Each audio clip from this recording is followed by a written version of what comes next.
this week, for those of you who were not here last week. Dr. David Ryden, he's very popular with the HASS group. He's done a lot of classes with us in the past. And in fact, I'll put in a plug. He has another class coming up about the national elections, a preview before the elections, and a review afterwards. If you're not signed up for that, that's something I think that's going to be must-see TV this year. Dr. Ryden has a BA from Concordia College, Moorhead, Minnesota, a law degree from the University of Minnesota Law School, and a PhD from the Catholic University of America in Washington, D.C. He's in his 27th year as a member of the Hope College Political Science faculty. In that time, he's published numerous books and articles on such topics as the Supreme Court and the electoral process, religious liberty, faith-based sector/governmental partnerships, and other questions at the intersection of religion and politics. If I could see your hands, please, let's put them together and welcome back Dr. Ryden for phase 2. Thank you. Thanks, Brad. I'm sipping, you noted my undergraduate degree from Concordia College in Minnesota, Moorhead, Minnesota. I'm drinking some water, nothing stronger, from my Concordia mug. And my daughter actually found this for me at a Holland thrift shop. Wow. And what I love about it, if you turn it around and you can see a cob of corn. So we were known as the Concordia College Cobbers. This is the prairie farmland of Minnesota. And yes, at the basketball games, our mascot would actually dress up as a cob of corn. Wow. So students don't believe me. And then I show them my mug. So just a little, you know, if nothing else enriches your afternoon, that does it. Little piece of tidbit. So anyway, yeah, thanks everybody. I mean, I think we're close to where we were last week. So I will take that as affirmation that I didn't offend too many folks. But we know a lot more a week later, more news. Certainly this is a rapidly changing news cycle. So I've got hopefully you got a very short, kind of simple outline and to some of the points that I want to hit on. As always, please submit questions and comments. I really appreciate that give and take. I'm trusting there will be some competing positions on what is happening and the propriety of it. And so I ask that we certainly do it civilly and respectfully, but that we can engage difference. And I love this group for that reason. So, so this is the kind of step back. Last week, we sort of worked through some of the key decisions of what I described as a historic term, the 2019-2020 Supreme Court term. And so I'm kind of stepping back a little bit this week and drawing some broader kind of lessons, some broader takeaways. I managed to come up with a list of 10. I like that even number. And from those lessons, kind of moving into the current environment and what is happening around the opening on the court that was left by Justice Bader Ginsburg's death here a week and a half ago. So I'm just going to go down the outline. At various points, I'll stop and especially encourage reactions or questions. But don't wait for me to stop. So point number one is that 2019-2020 was an incredibly influential term, but it was a surprising one and an unpredictable one. I don't think anyone, the most astute court watchers, really expected sort of what came out of the court. It was a term that took on these big cases and handled them in a way that was neither consistently conservative or consistently liberal. It was a term that had kind of something for everything. So there were important kind of left-leaning decisions. The Bostock case, the workplace protections for LGBTQ under the Civil Rights Act, The abortion case, right? Those were kind of resounding liberal victories, and there were like equally important or significant conservative victories.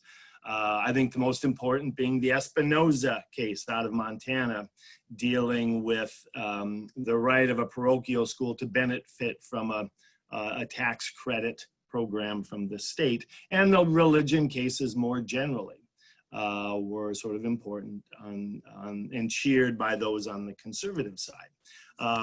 But it just defied any kind of easy categorization, okay?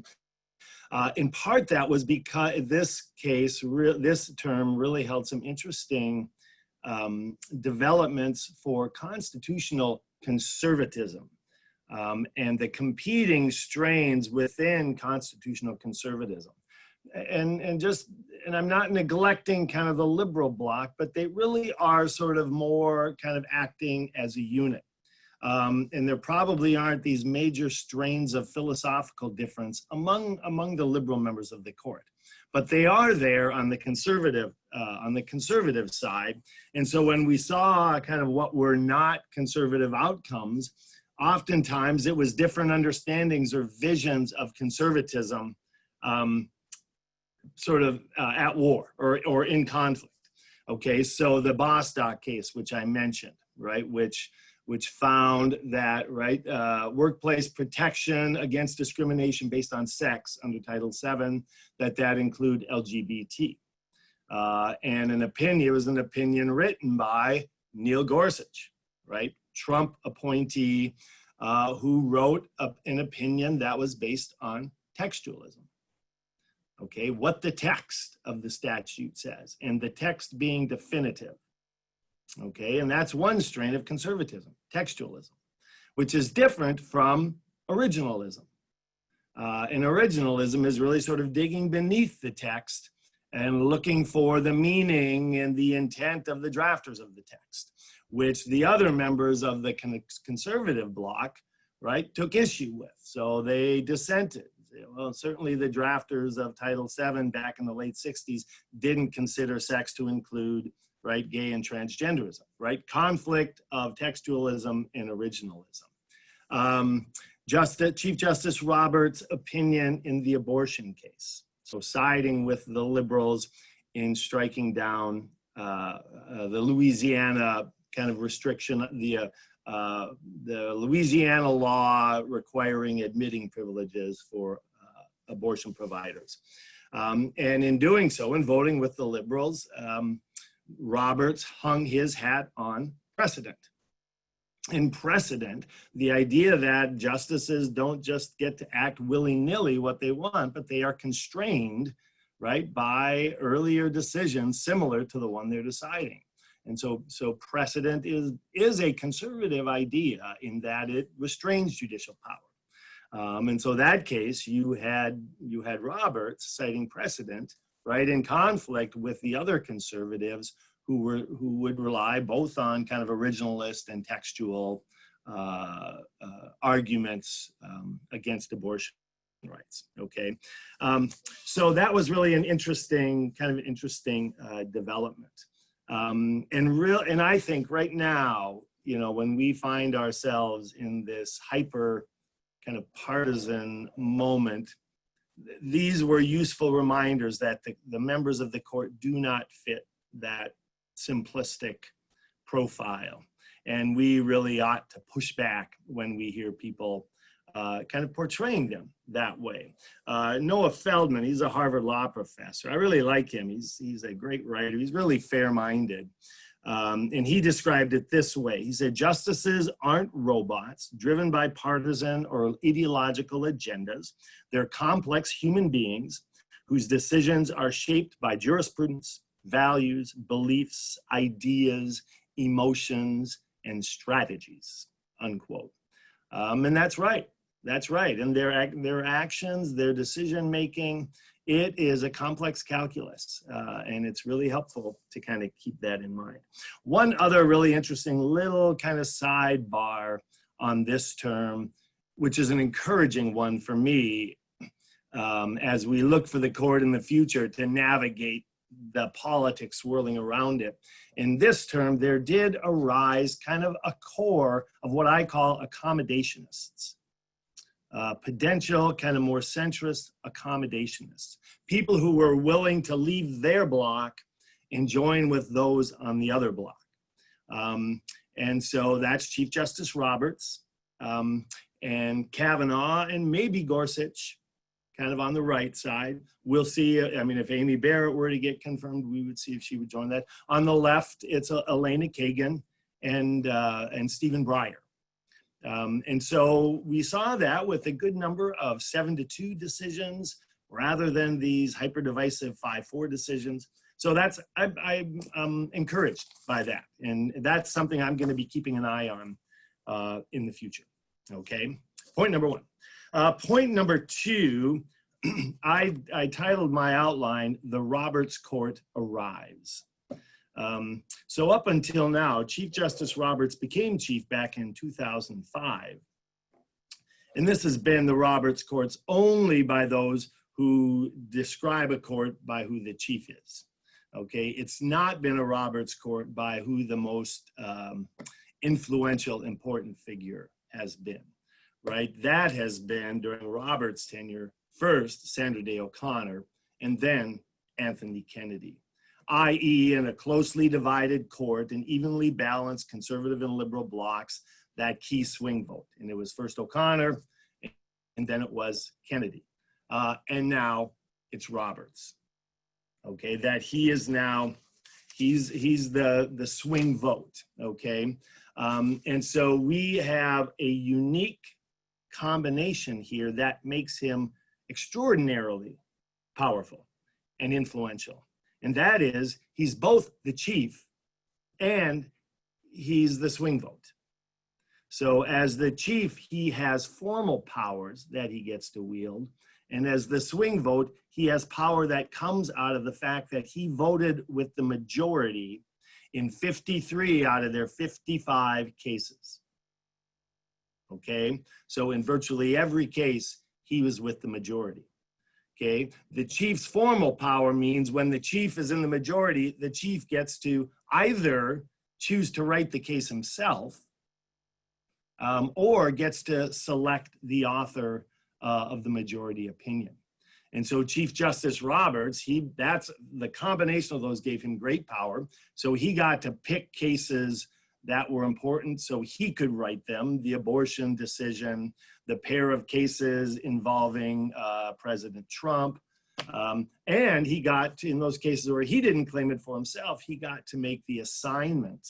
And that's a really important sort of strategic power. So in the Bostock case, right, rather than electing to, because he cast the 6th vote with the majority, rather than giving it to one of the more liberal justices who might run with it and run too far to the left, okay, he was able to give it to Neil Gorsuch, who wrote an opinion that, right, for Roberts as a conservative, was a principled opinion based in textualism. Okay, so good examples of him wielding that power.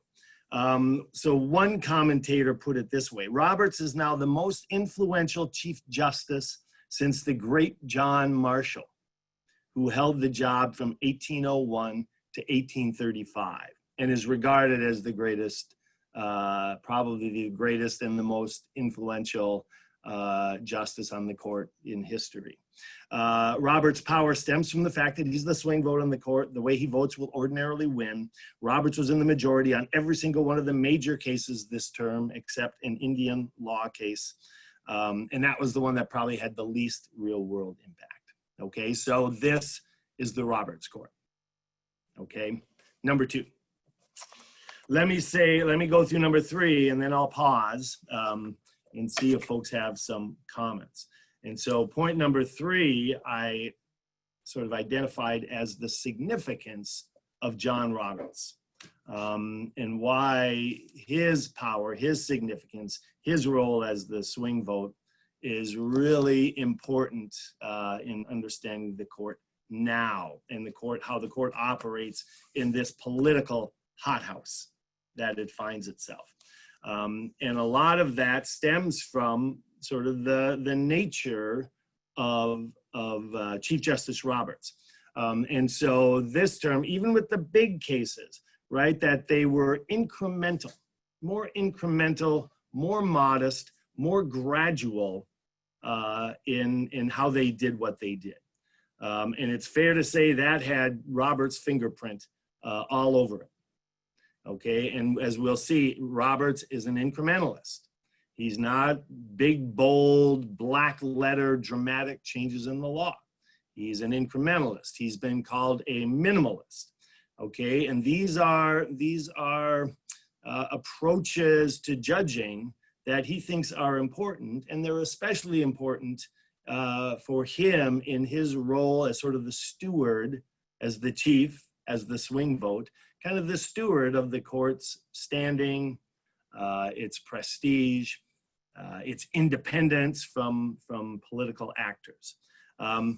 Another great quote, this is from Cass Sunstein. He's another Harvard Law professor. I'm falling back on all those elite Ivy Leaguers today. Sunstein he was Barack Obama's kind of administrative guru, played a very high-ranking role as an advisor. So this is where he's coming from. He's coming from the left, and he says, Roberts shares Sandra Day O'Connor's minimalist inclinations. He prefers narrow rather than heroic rulings. But there's more fundamental point, more than either O'Connor or Kennedy who followed her. Roberts is an institutionalist. He's closely attuned to the Supreme Court's role in the constitutional order. He cherishes its independence. He's keenly alert to the potential difficulties if the court appears to be lining up in a consistent way with one or another political side, unquote. And I think that's really a good, accurate, he really captures it well.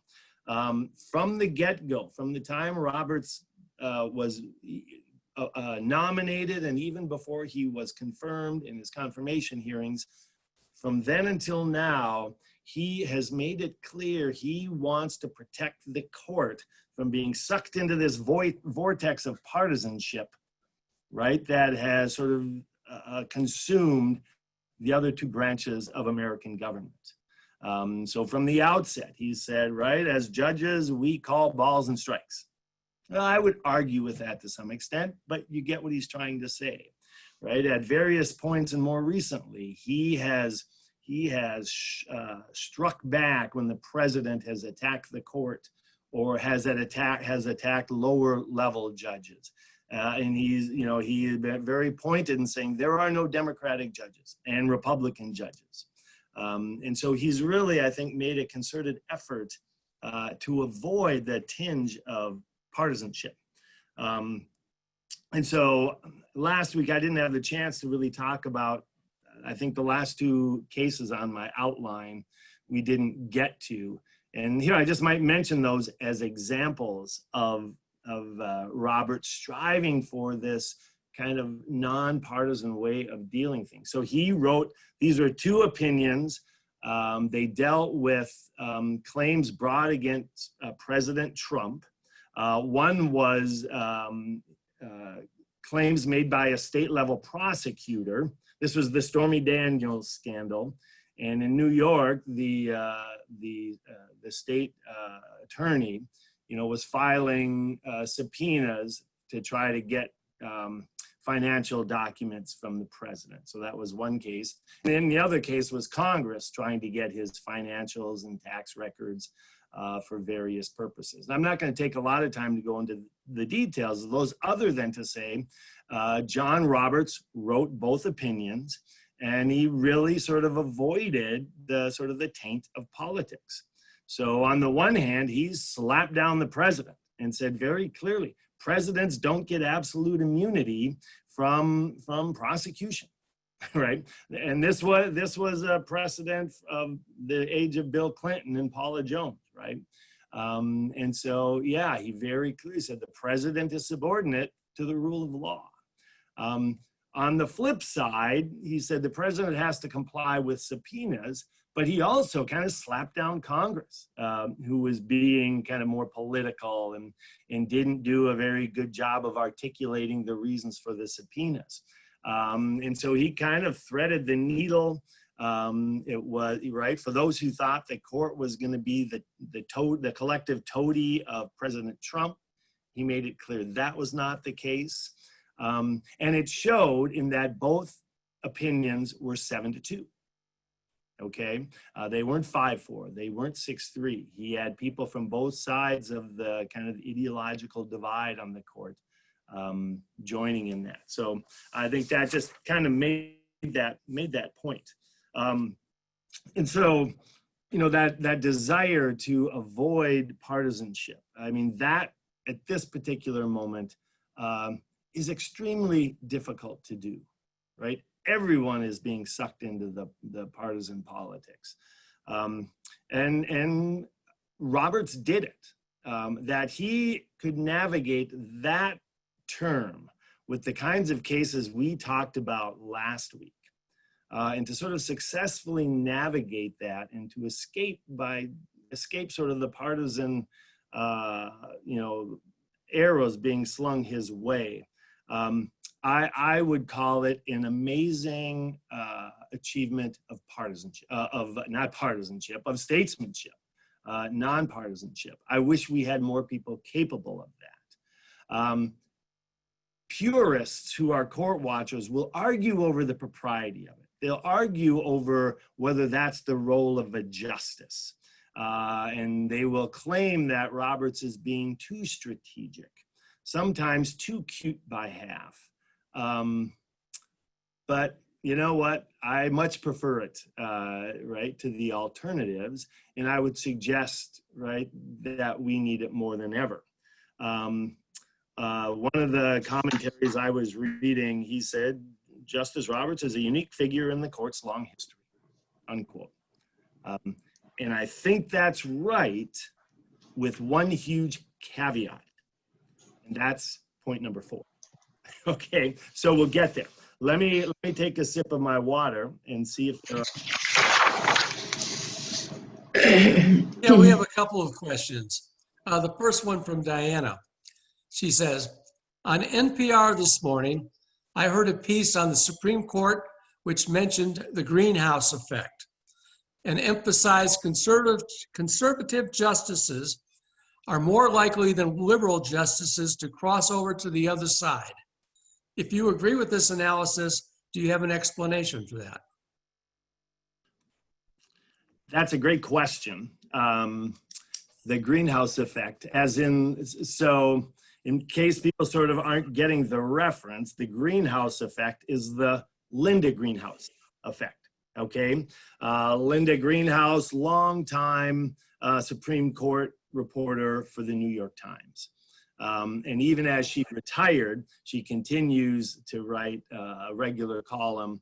And she's right, she sort of, I think this is fair, she reflects sort of a kind of elite opinion in American politics and represents sort of elite standing and thinking on constitutional issues, okay? And so, right, that effect, what they're getting at is there's a general tendency for, right, more conservative justices, especially once they're on the court, once they have lifetime tenure, they are not bound by anything the president who chose them did to do, right? And that they're truly independent. Lifetime tenure, that's like real independence. That's tenure in a kind that I don't have. And so that over time there is this general pull by those whose approval they're seeking, and whose approval has much to do to determine their legacy. And these are human beings, right? They care about their legacy. They care about their standing. There's something to that. In some instances, I think it's true. In other instances, I think it's too simplistic. Certainly, over time, over history, in almost every instance for justices who have been appointed as a conservative or as a liberal, someone who's been appointed having an ideological predisposition and who have moved significantly over time. In 95% of the case, it's been a leftward direction, okay? And so I can think of some justices for whom that really captures it. So Harry Blackmun, who was one of the Minnesota Twins, he came from Minnesota. He was appointed in the shadow of Warren Burger, fellow Minnesotan, boyhood friends. And he was sort of appointed as a conservative by Richard Nixon. And his papers are fascinating. And they reveal sort of a level of insecurity. He wanted to get out from under Burger's kind of shadow, and he wanted to really develop his own identity. And it was also clear that he desired kind of the approval of those who were going to define his legacy. That's an example of someone who I think did demonstrate the greenhouse effect. In other instances, it's more complicated. And so, right, it's not even necessarily it's not seeking after sort of elite approval or their legacy, but it's rather justices tend to come out of an elite environment, okay? And they do tend to come out of settings, and they are sort of schooled in ways of thinking that where there's a natural bias towards kind of the more sort of living constitution, the more kind of liberal understanding of law that prevails. And so, right, they kind of bring that to the court, but then the more independent they are, right, the more that maybe rises to the surface. And in fact, I've got a couple good articles to that effect I could probably put my hands on if people wanted them. So yeah, it's a fascinating phenomenon. You know, people. I would recommend Ross Douthat of the New York Times. He's written 2 or 3 really interesting columns in the last week and a half. How would you spell his last name? Yeah, Ross Douthat, D-O-U-T-H-A-T. He's the token conservative on the op-ed pages of the New York Times. But he's always, whether you're a liberal or conservative, he's always interesting. And he'll make it. And so he was trying to explain conservatives and why the court's so important to them, right? And he started by saying, I mean, liberal friends, I get your frustration. I get your anger, right? That Merrick Garland was nominated and those damn Republicans, pardon my language, sat on it, didn't give him a hearing, right? An abuse of power. And I understand the anger in the sense that you have been cheated. And he said, here's my mindset, right? Since I was a teenager back in the 70s or whenever it was, in any event, he said, out of the last 20 Supreme Court nominations, 16 have been by Republican presidents. 16-4. Let me tell you, my anger, my frustration has been one of my entire adult lifetime. And what he was getting at is, right, the sort of the recurrent disappointment that for Republicans who want a court that is restrained, who want a constitutional government that is limited, right? It's been, right, member after member after member of the court going there with the blessing of a Republican president, right? And then becoming something else, moving to the left. And poor Ross Douthat and conservatives like him, right, having this lifetime of disappointment. And he really said it. He said it well. So keep that in mind, right? That does help understand why, you know, when Ruth Bader Ginsburg passed away, and you have a Republican president and a Republican Senate, right? The idea that they would let that opportunity sort of go unfulfilled, not realistic. Not realistic. So last week I said, if you're Trump and McConnell, you have no choice. but to do this, because those kind of for Republicans and conservatives, that greenhouse effect and other things that push people consistently to the left, right, have left them with decades of frustration. So it's interesting now too, because now you have the work of the Federalist Society, and you have this training up of more kind of conservative legal thinkers that really does exist as an alternative kind of mode of legal interpretation and understanding to the liberal strain, which is essentially the whole legal academy, right? And so, you know, is the Federalist Society and they're kind of cultivating and training up conservative thinkers, right? They're sort of, they've been providing the list of candidates for President Trump at the Supreme Court level and below. Well, how well are those judges going to be trained up, right? Or will they move in a liberal direction, right? For Chief Justice Roberts, you know, the attacks on him after the abortion case, you know, oh, here we go again. Here's another conservative turning liberal. I don't think that's fair.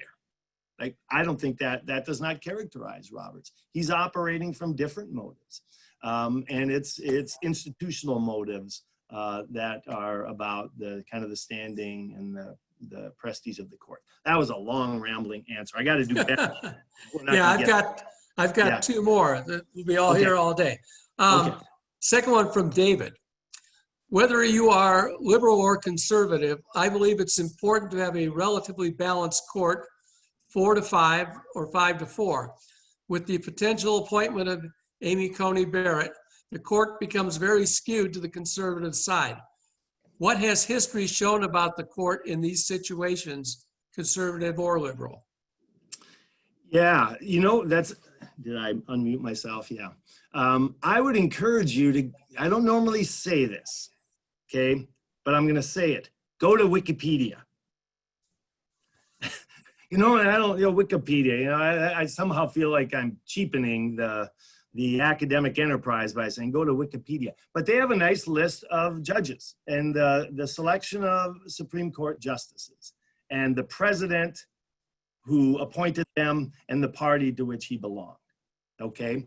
And it's been very rare, if you go back to the days of FDR, you know, I actually I jotted this down somewhere, but I probably can't find it.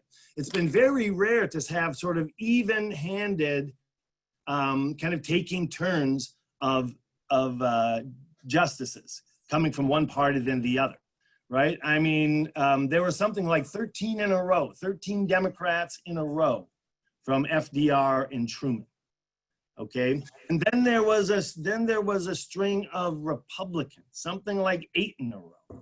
And then there was a string of Democrats, and that's kind of how it's been. So we like that idea of nice, neat, sort of even-handed, maintaining the balance of the court. That's not, history doesn't show that to be the case, okay? And it's probably not realistic unless we do something like what I'm gonna propose at the end of this talk, which is reform it to impose term limits. And then we would get, we wouldn't get it, we would not necessarily get a nice even balance, but we would get picks on the court that follow the presidents we elect. And that's what we want. If we go through a generation, I would argue, right, that Roosevelt and then Truman having 13 picks in a row, there was nothing illegitimate about that because they were legitimately elected presidents for 5 terms in a row. And that's where popular sentiment was. And likewise, when the Republicans were strong with Reagan and George Herbert Walker Bush. But there is also still some chance, right? So Trump gets 3, Carter gets 0. Yep. But we'll talk about that more a little later. Did you have one more, Brad? Yeah, I have one more that actually nicely bridges what you've talked about to date and where you're going next. The question comes from Gary. Some are speculating that Trump's re-election strategy is to undermine the legitimacy of the election and to take his case to the Supreme Court with a 6-3 conservative majority. How do you think Roberts would handle this? I have the utmost faith in Roberts and the court, actually. Um, the broad center of the court, okay? Bush v. Gore, we all are old enough to have lived through it and to remember it. The divide on the court, I don't charge any member of the court with being overtly partisan, and yet the breakdown of the court along kind of partisan lines was really unfortunate in that case, right? It was 5-4. It really undermined kind of the result of the court. It made them look political.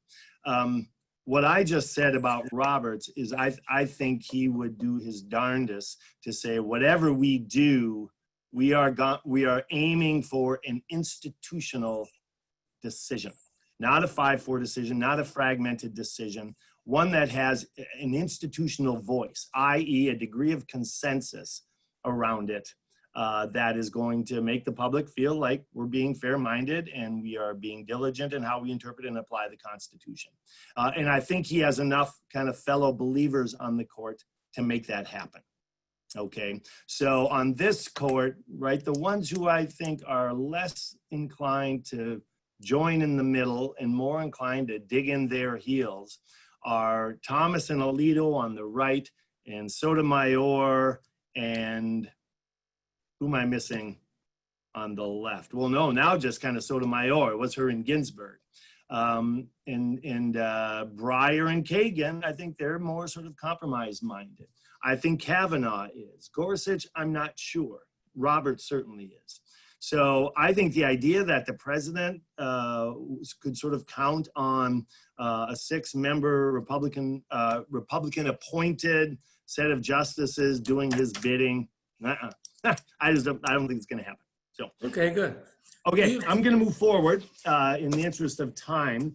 So, right, point number 3 was, right, point number 2, it's the Roberts court. It's the significance of Roberts, a unique figure in the court's long history. And then point number 4, but for how long? Right? Because all of a sudden we have an opening on the court and we have I think pretty good odds that we're going to get someone confirmed relatively soon, perhaps before the election or perhaps not long after it. And that's going to alter and perhaps kind of take away from Robert's ability to do what kind of how I described him doing things, right? So I may have, if you have been in on kind of previous talks of mine on the court, right, I talk about different kinds of appointments. And so we have a transformative appointment is one that alters the balance on the court. That's why these are fights to the death. That's why Robert Bork got borked, okay? That's why Merrick Garland didn't get acted on by the Republicans. These were transformative appointments. They were going to alter, they were going to swing the balance from a conservative to a liberal or from liberal to conservative, okay? And then there are kind of status quo or maintaining appointments that sort of keep the balance of power what it is.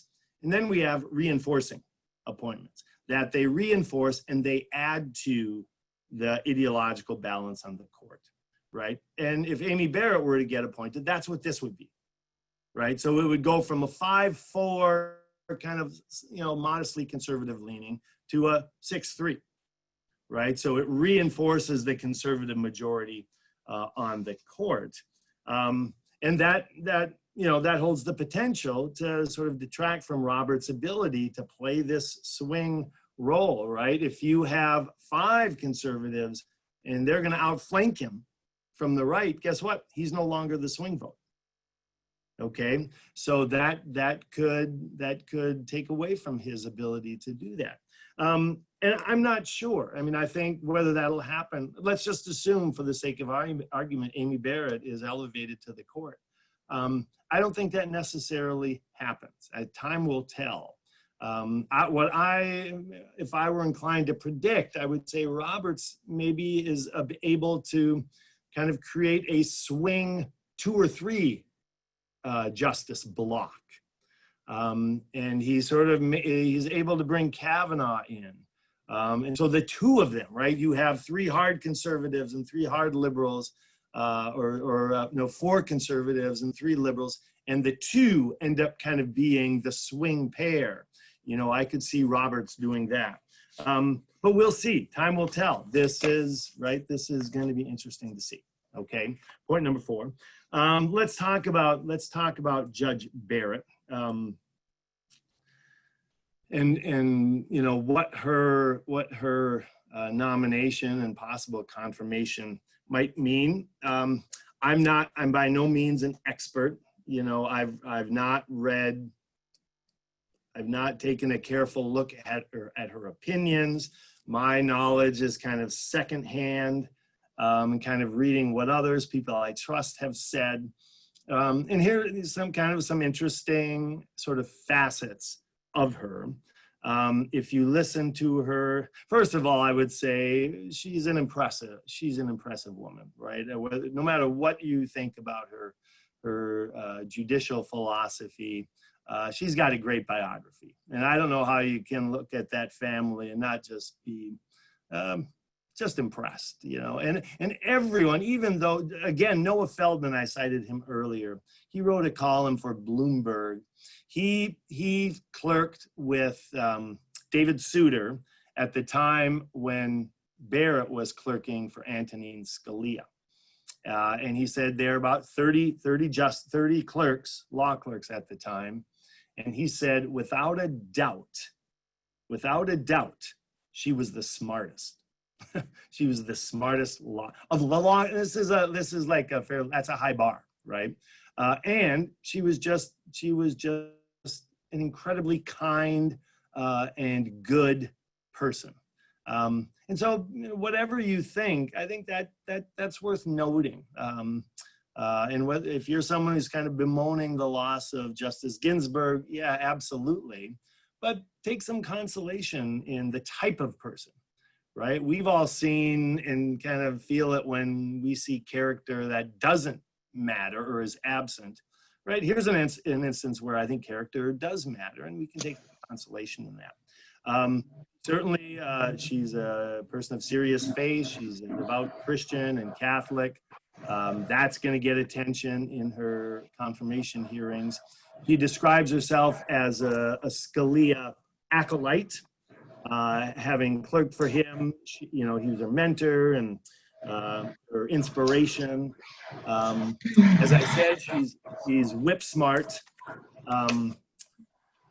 John Garvey, he's the president of Catholic University, where I got my PhD. Before that, he was at Notre Dame Law School. When she was applying to clerk for, I don't know if it was Scalia, she clerked for a federal appellate judge before Scalia. And Garvey wrote a recommendation letter for her clerkship application. And it was one sentence. Amy Coney Barrett is the best and smartest student I've ever had, period. That was his letter. So she's smart. She's got a lot on the ball. She describes herself as a textualist and an originalist, right? So she's a conservative. And certainly her work as a judge up until now, shows her to be deeply conservative. So that's, that is certainly a part of the picture. She's not a member of the elite Ivy League law school pipeline that has given us every other Yale or Harvard, giving us every other member of the Supreme Court. She's a Louisiana girl. She's a product of Notre Dame Law School, both as a student and then later as a professor. I have written and been published as calling for some voices that represent, right, legal communities other than Harvard and Yale and Columbia. And I know and send students to Notre Dame Law School. And for me, that's a good step, right, is to get someone out of that Ivy League kind of mindset. The one other thing is sort of what we've heard testimonies about her person and her personality and her persona. So she has said, Antonin Scalia, he's sort of my mentor. He's kind of he's my gold standard. One, I think, potential difference is members of the court, how they are able to build consensus and build coalitions is really important. One of the greatest kind of modern justices was William Brennan in the Warren Court, because not only was he smart, man, he knew how to work the hallways of the Supreme Court building, and he knew how to build a consensus and win others over to his cause. And it made him incredibly influential, okay? Antonin Scalia did not, right? He didn't have it in him. He was too much of a purist. He was too pugnacious. He relished too much writing the great dissenting opinion and even sometimes taking pot shots at people on the other side. And so for as just intelligent as he was and the influence he wielded in moving the court more towards the philosophy of originalism, he did not have the ability to build majority coalitions in a lot of cases because it wasn't his personality. Barrett strikes me as someone very different in that regard and might really have the capacity to do that, okay? So that's kind of who we're looking at, I think. I think there was a question that popped up in the chat. I can just read it, Brad. What's the likelihood the angry feminist will be supportive of her personhood? Yeah, I mean, this is going to be interesting. So let me hold that question because I want to talk a little bit about the process, and then we can talk about confirmation hearings. And if I don't come back to that, right, we can, remind me to do that. Because now in sort of, that's point number 6, right, the hearing and the process that is to follow. I think plans are to begin hearings on October 12th, which is the week after next. Is that right? I think so. And to try to move fairly quickly to a floor vote in the Senate, probably a couple weeks later than that. I think I saw October 26th as a date, and so they would try to hold a floor vote before Election Day. I think there will be lots of kind of gnashing of teeth from Democrats that's just rushing the process. It's too quick, right? In recent years, the standard has been much more sort of drawn out than that, and probably closer to 3 months or 2.5 months. And so they're going to argue, and they'll do their best to try to slow things down and probably to try to muck up the process and delay things. On the flip side, right, Barrett has been vetted. So she did have some high profile hearings when she became a lower federal court judge. And so she has been vetted to an extent. And the people on the right, of course, are pointing to Ruth Bader Ginsburg, whose point from nomination to confirmation was something like 40 days. It was relatively quick. Certainly in you go back further, right? And this was a much less drawn out process. But nothing's assured. I mean, we'll see how things transpire. I do think the politics of it are interesting. Some are arguing the president ought to kind of slow things down himself, that he might benefit from her not being voted on, and that he has that issue that he can take to the polls and mobilize his base. Flip side is someone I think had mentioned, right, possible electoral mischief and legal issues arising. Both sides fear that and anticipate that. And it might be desirous to have a full complement of justices if they're going to have to entertain kind of post-election lawsuits and appeals. One other kind of final tidbit, and that's on November 4th, so the day after the election, one of the more high-profile cases that the court will hear is being argued, and that's Fulton versus City of Philadelphia. It's an important religious liberty case. It involves the kind of Catholic social services and versus the City of Philadelphia that has kind of kicked them out of the foster care and adoption business because they're using kind of Catholic sort of doctrine on questions of sexuality. They don't want to place kids in a gay couple or with unmarried cohabitating heterosexual couple, right? And that's run up against the city's kind of non-discrimination policies. That's a big case. And so I'm sure folks would love to have a full complement on that. We are now kind of seeing kind of the lines of attack from the opposition are starting to emerge. So the question on her kind of personhood, certainly feminists are, right? I mean, the abortion issue is going to be front and center, no doubt about it. She's clearly pro-life, and her writings reflect that. So I would try, as you're watching this unfold, I would try to distinguish between legitimate lines of inquiry from the opposition and what I think are illegitimate lines of inquiry. And the legitimate lines of inquiry do go to her conservatism and what one might expect from her on issues she's written about.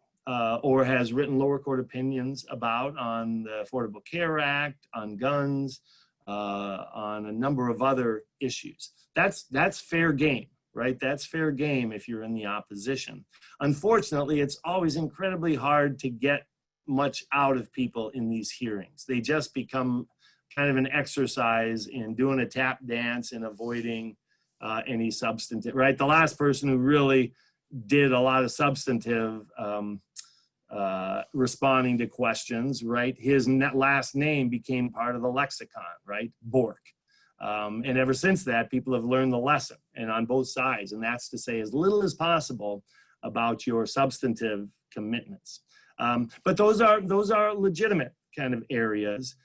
We're seeing some illegitimate ones that I think are beyond the pale, right? So somebody wrote an article on, right, she comes out of this People of Praise group, and it's charismatic, not just Catholic, but this is a charismatic sort of ecumenical group, and they're conservative.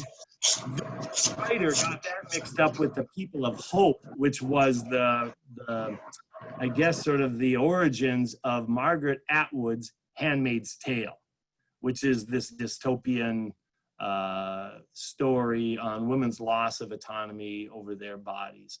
And they started attributing Handmaid's Tale, right, to this People of Praise that she belongs to. And even after it was discounted, shown to be completely false, it lingered. Someone else, if you look at her family, which I think is a beautiful representation of the ideals and values of America, right? Ibram Kendi, whose anti-racism work is getting all sorts of attention, right? He wrote a tweet essentially accusing her and her husband of being sort of white supremacist colonizers for adopting a couple of children from Haiti, right? And as someone who's had three, minor international refugee kids in my household, that pisses me off, right? That's an illegitimate line of inquiry. It's unfair. And so if people are going to take those lines, be careful that could really sort of whiplash back against them. The Kavanaugh hearings, right? The political sort of outcome of that, right? Everybody had a different take. It was tough to look at that event, I think, objectively. We all sort of brought our lenses to it. It's pretty clear afterwards that a lot of voters thought Kavanaugh really sort of got the bum steer in terms of his treatment. It seemed to help Republicans in the Senate, his treatment. So I just think, Democrats are in kind of a tough spot here. They need to be careful. So legitimate inquiry is one thing, but they really run the risk. So in terms of her family, in terms of her pro-life beliefs, I think to demonize this woman, I just, so right? Think about the political implications. And, kind of key votes are suburban voters, especially suburban women and moms. And, I think they would relate to her, whether or not they agree with her on things like abortion. And they're not going to want her kind of, mistreated and abused. And it's going to be hard to avoid that. I mean, Democrats have really everybody has overstepped in the past. And so that'll be interesting to watch. Okay. How are we doing for time here? Okay, let me go. So the court, that kind of leads just naturally to the kind of the court and the campus crosshairs, which is like, how is this going to work with a presidential kind of election right around the corner? If you recall, 4 years ago in my kind of post-election wrap-up, I attributed Donald Trump's victory to the court, the open seat on the court, and Republican voters and Trump voters being much more attuned to that than Democratic voters. And exit polling showed that to be the case. And Trump made a bigger deal of it. He was consistent in his campaigning. Senator Clinton really didn't. She kind of neglected that issue on the campaign trail inexplicably. And when you look at the exit polling showed, Republican voters tended to prioritize it in a way that Democrats didn't. And as many sort of narrow victories that Trump kind of thread the needle on in the Electoral College, I think that was the game changer. That has not been the case this time. So even before Justice Ginsburg passed away, right, surveys tended to show that Democrats are really paying attention to the courts and had that on their mind. And now with her death and now the open seat, they're going to be even more engaged. So it's difficult to poll this, but I tend to think, it may help Democrats, especially if Barrett is confirmed before Election Day, right? I just think there are a lot of Republicans, like in 2016, who Trump was distasteful and they didn't like him, but they plugged their noses and voted for him for one reason, and that was the courts. Okay, and if he has 3 justices later and there's a 6-3 divide on the court, my sense is some of them a significant number of them might say, okay, we've got what we asked for. We're tired of him, and we're either not going to vote or we'll cast our vote on the other side. I could really see that kind of being the case. But that's not based on sort of deep kind of plumbing into survey data. That's kind of my sort of intuitive sense of things. The other thing in terms of the politics of it is the Senate, right? In this case, the Senate is as important as the presidency if we're thinking the court and the future of the court. And so how will this affect Senate races and the fight for majority control of the Senate? And that brings me to kind of point number 8, right? And court packing redux. And that this is no longer an empty threat.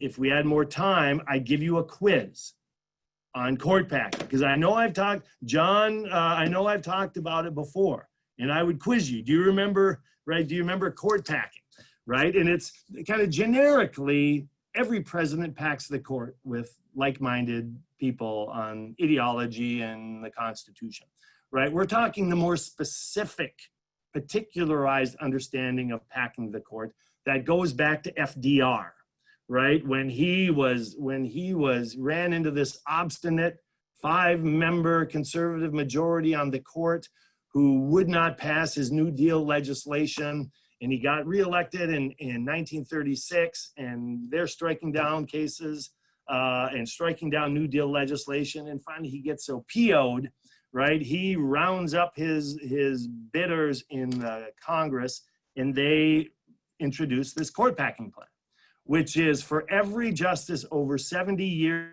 6 months of age, they would add a member of the court. And it would have given FDR 6 additional seats, just like that. Okay. This was at a time when FDR was riding high after re-election, and the Supreme Court was about as unpopular as it had ever been.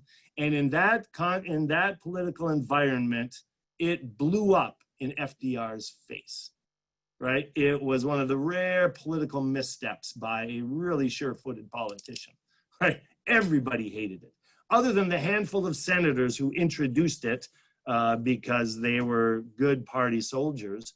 Congress hated it. The people hated it. The elites hated it. It was a terrible idea, right? But that's what we're talking about now. And there are these rumblings, right, of court packing, right, for the Democrats. I mean, you know, if Republicans push this through, all bets are off, right? All bets are off, and all we have to do is win the presidency and get a tie or more in the Senate, and we'll be able to pack the court. Okay, and it seems like they're serious about doing that, right? And so they would add at least a couple's probably more than that. I mean, if it's 6-3, you know, they would probably want to add 4 seats to the court, and then a Democratic president and Senate majority, they get to fill those additional seats with supporters of the president. You know, I certainly hope that would not be the case. You know, that to me, at that point, like, it is mutually assured destruction. Okay, and because that would last as long as it took for Democrats to be in power, and then if Republicans regain power, you know, it would be the same thing, tit for tat. It would be a downward cycle. And I think right then the court is nothing but a political institution, simply there to do the bidding of the majority party. So that, I think that would be, yeah, and that's deeply troubling, right? I don't know. I mean, if the Republicans are successful with Barrett, and if the Democrats win the White House and a majority in the Senate, would they do it? It might be like the Republicans now feeling they have to sort of respond to their base. I still think majorities of voters would probably blanch at it, but it might be a matter of Democrats saying our base is going to require that we do it. And so that specter is kind of hanging over this, and I'm disconcerted by that. I think that would be tragic. That brings me to my number 9. How can we ever sort of de-escalate this confirmation process, which it's been broken since the late 80s, and it just the kind of pure power plays keep getting ratcheted up and ratcheted up. Both sides, it's equal opportunity kind of offenses. Both sides. And what can we do about that? And in my mind, I want to come back to this. Professor, Yep. I'm sorry, there's somebody that has their speaker on and it's making a lot of noise. Her name's Marilyn. Yeah, I just muted you. it. I took care of it. Thank you. Okay, thank you. It took me a while to find her. Okay, thanks. Right, that would impose a single 18-year term on somebody serving on the Supreme Court. And I think that makes sense, right? So if we keep the size of the court at 9, right, and so 18-year terms means that every 2 years there would be a replacement. It takes the randomness out of which president gets to pick, right? So a president wins election, he or she's automatically going to get a pick every 2 years, and so it would. You know, there still might be it might not just be all Democrats or all Republicans. It would follow the election of the president, but it would take that randomness out of it. And conveniently, 3 or 4 days ago, 3 Democratic members of the House of Representatives introduced a bill that would impose 18-year term limits on Supreme Court justices. So I'm fired up. I don't expect it to go anywhere, but it's a start. And the more people can start kind of thinking about that, I would be encouraged by that. I'm going to mute and see what kind of comments and questions. Brad, are we going to go till 2:30? Is that, or? Yeah, Okay. exactly. Okay. And I've got several questions, kind of all over the place. Let's start with George. Your opinion, please. Should Trump's chosen justice with, oops, I just got another one. Should Trump's chosen justice withdraw, recuse themselves if the election decision goes to the court?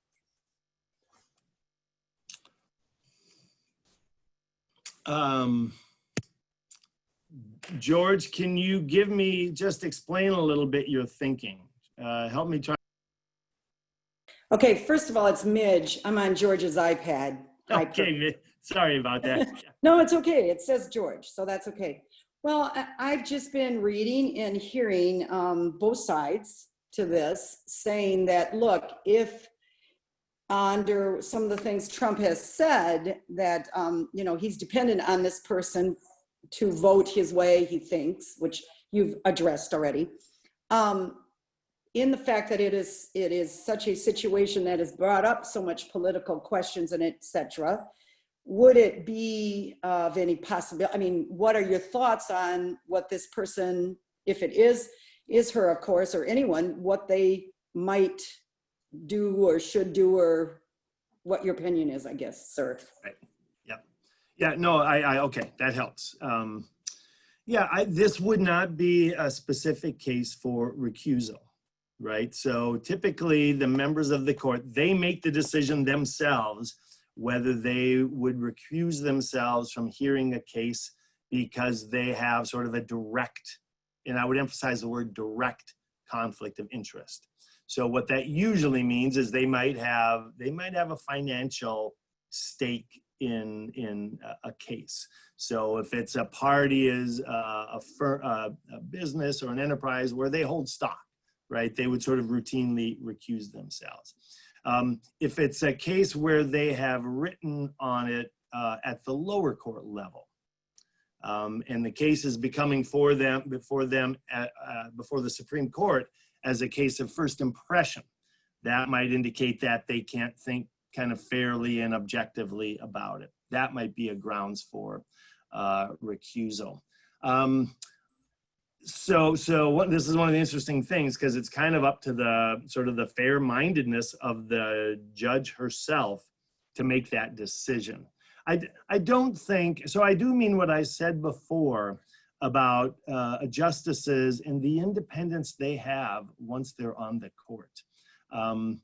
And honestly, I don't think, Donald Trump is such a lightning rod figure. My guess is even the newest member of a court who was appointed by him, I think would bend over backwards to just say, to be as objective and fair-minded as possible. I'm not, Midge, I don't think I'm concerned about that. Yeah, I don't think I would feel the need to say that person needs to recuse themselves. Yeah. Okay, we have a couple of varied topics, but I've got a couple last minute ones on the term limits that you brought up. Norma asked, would term limits reduce the court's independence?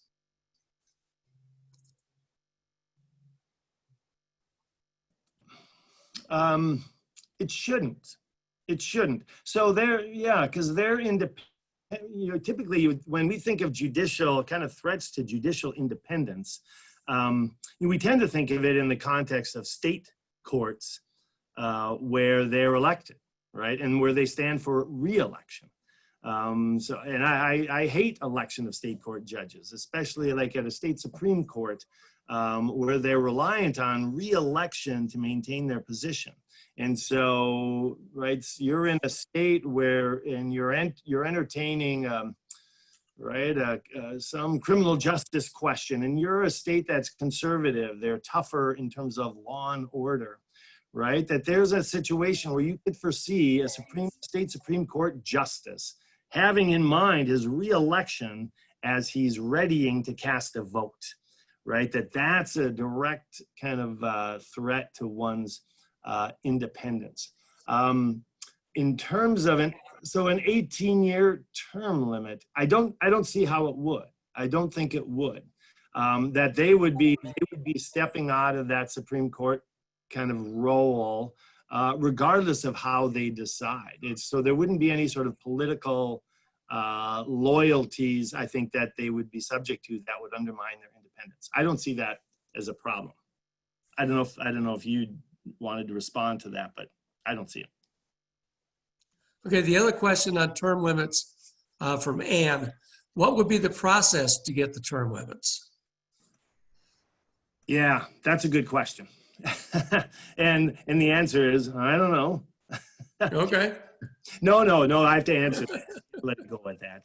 I'm a lawyer and a professor. Like, I can't give 3-word answers. You should know that by now.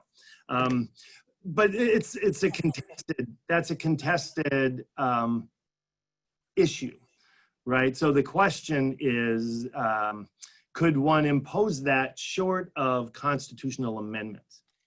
Okay, so the Constitution talks about justices holding their office for good behavior. Holding their office for good behavior. And so good behavior is translated to mean, it was understood to mean good behavior is lifetime tenure. Okay, and so holding their office for a lifetime tenure. And so the question is whether to change that would require a constitutional amendment. Or whether, I mean, these 3 Democrats in the House, they're seeking to do it in mostly a symbolic way, but to do it via statutory, through legislation. And I say it's contested because it's not absolutely clear. The language would tend to say, hold your office for good behavior. That sounds like life tenure. To hold your office and to change that, you would need to amend the Constitution. There is a good argument that, well, no, they wouldn't be retiring. That to get around that and to do it by legislation that would be constitutional, you would simply need to change their status. They continue to serve as judges, but they would do what Sandra Day O'Connor did, which is take on senior judge status and continue to decide cases at the appellate court level. And many other justices have done that. So they're still justices, they're still life tenured, they're not life tenured as Supreme Court justices. And that's a compelling argument. So, and I'm not sure, I'm kind of conflicted. So it kind of feels like it should be a constitutional amendment, but that argument makes sense. And it's an important distinction because we are so averse to constitutional amendments, right? At this point, we are so averse to doing anything with the Constitution. I don't see how that passes. I could see there being enough of a groundswell, especially if we had some statesman-like people on both sides of the aisle to say, we're going to make this a bipartisan, stepping back from the brink of all this partisan, kind of nasty partisan conflict around these confirmation hearings. Yeah, so it's a really good question, and I think scholars are on both sides of that question. Okay. Here's one from Maryland. If polls are to be believed, close to 60% of the public tends to lean away from an ultra-conservative approach. Her question is, does the will of the people have any impact on court decisions? Technically, no. In real life, probably. Okay, so technically, kind of thinking theoretically, right? So the notion of lifetime tenure, the notion of judicial independence, that's based on justices and federal judges being insulated from popular sentiment. Okay, if you read the Federalist Papers, there is one sort of link to ensure popular legitimacy of the court, and that's they pick the institutions that pick the court, right? So the people vote for the president, right? The people vote for the senators, and they vote for the president who nominates, and they vote for the senators who confirm, and that gives them some popular input several steps removed. Okay, I have indicated that up until fairly recently, that theory didn't really hold up in practice because people tended not to vote the court when they vote for president and senate. That the court and the Constitution tended to be sort of not on their radar. 2016 was different. This is going to be different. So public opinion will have something to say indirectly by choosing the people who will choose, nominate, and confirm the justices. So that's kind of the technical kind of political sciencey answer. And then there's sort of the practical answer, which is how did judges and justices respond, if at all, to public opinion? And there's an old saying about judges follow the election returns, that they always have kind of one ear to the ground to kind of, that they're attuned to what people are thinking and what they want. And you can find all sorts of, and that's a really central question in the court and how the court does its work. And so it's a very complex and fascinating exercise to historically look at the court, look at what the court has done, and how the court's actions line up with public opinion. Okay, and I would say as a general rule, right, judicial opinions, especially from the Supreme Court, where we think the people are kind of more attuned and more watching, right, usually they fall within the bounds of public opinion. Okay, and you can look at public opinion as sort of there are parameters to it, right? And by and large, they're not going to sort of fall outside of those parameters. And when they do, that's when a lot of time we get pushback, and we get popular disregard for judicial opinions. So Brown versus Board of Education, right? That was an interesting opinion with respect to, right, how it matched or failed to match with public opinion, right? And the court probably, arguably, was ahead of public opinion of the country as a whole, right? I think they did the right thing, right? Justice demanded it. Equality, the 14th Amendment demanded it. But they certainly were ahead of popular public opinion as it existed in the South, right? And hence we get the vicious reaction and disregard in the South, and the refusal to abide by the desegregation of Brown for 15 years or more, right? So that's an example. The cases in the early 60s that took on prayer in schools and Bible reading in schools, right? In those cases, the court was ahead of public opinion. Okay, and it showed. I mean, those opinions were viewed as illegitimate by large numbers of the public in the 1960s. And guess what? They chose to disregard them. So prayer in public school, long after the court said you can't do it, they did it, right? And there were pockets all over the country where it was sort of disregard for the court's opinion, right? And there are lots of other examples. So, you can look at contemporary cases where conservative justices join liberal justices in seemingly more progressive outcomes. And I would argue in some of those instances, whether it was gay marriage, for example, they were kind of intuiting, right? Anthony Kennedy, I think he, as the swing person, he oftentimes was sort of intuiting where the public was, right?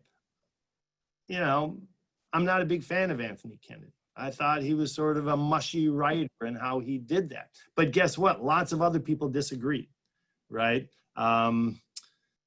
Gorsuch's opinion in the Title VII case, the LGBT case, right?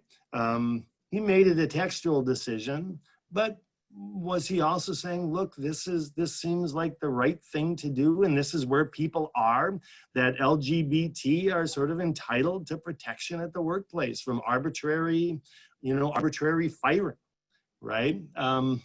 But we don't know.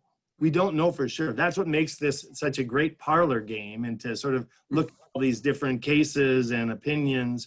And it's like, what role does public opinion play in it? It's a fascinating question.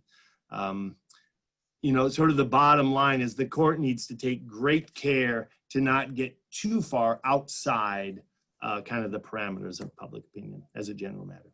Yeah. Okay. I still have two questions, but we have 5 minutes left. Would you like to go to your last point first? No, give them to me, because my last point's going to be 2 sentences. So, Okay. Yep. Then Jane is wondering about your thoughts as far as diversity on the court. It seems to me that there's a lot of, let's see, she says the majority all are from the same faith, Catholic, ? What about other diversities, race, ethnicity, etc.? Just general thoughts on that. Yeah, because that's become increasingly important, right? That we, at even the court, which we think is above politics, which is doing what we think is an objective task of interpreting and applying the Constitution, that they are a symbolic form of representation. Right. And so when Sonia Sotomayor was nominated in her hearing, right, she talked about being a Latina woman, and that colored her, right, her view of things. And she brought that experience to the court. And the same certainly is true for others.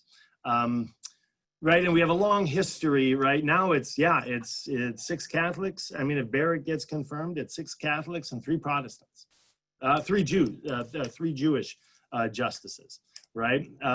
So in terms of religious diversity, but that changed from the days in the 1930s and the 1940s, where we had the Jewish seat and we had a Catholic seat, and the rest were sort of Protestant, mainline Protestantism. Right, and then African American and female justices. Right, the short list for President Trump had several justices who were female Latina justices. So there was lots of talk about those maybe possibly branching out that way. What is interesting to me in terms of some of these diversity questions. So for women on the bench, right? Well, you couldn't get much more different than a Ruth Bader Ginsburg and an Amy Coney Barrett, right? In terms of their lives and how they live them and their commitments to liberal or conservative principles.